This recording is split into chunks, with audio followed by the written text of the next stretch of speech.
Hi, PB kids. Today we're learning about a story from the New Testament. In fact, you might have heard this one already. Jesus was with his disciples and they were in a big crowd of people. The exact number of people is unclear, but it's expected that there were thousands and thousands.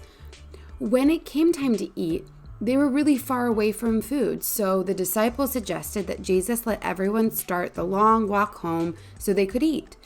But Jesus knew the disciples brought food, so he asked for theirs. And they only had enough to feed themselves, 5 fish and 2 loaves of bread. They probably thought it was pretty silly because it wasn't enough to feed everyone. But also, they didn't know that Jesus was going to perform a miracle. So when Jesus asked them for their food, the disciples probably thought they weren't going to eat that day. How would you feel if you were a disciple in this story? What if you were really hungry and your mom had prepared a meal and then took it away and gave it to someone else?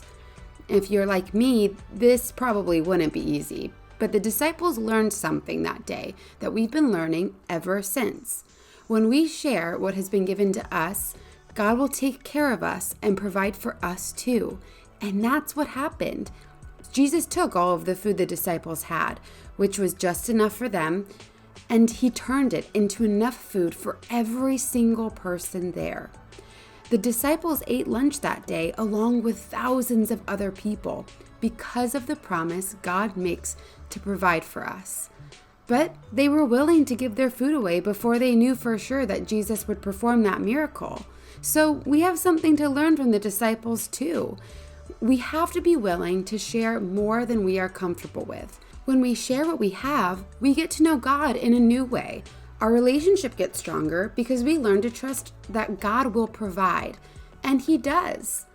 The next time you hear this story about the fish and the bread, remember that God not only provides for us when we don't have enough, but God also provides when we share what we already have, even if it's all of it. So, what are you going to share this week? Who are you going to share with this week? Let's learn to trust God more this week as we share. We have announcements.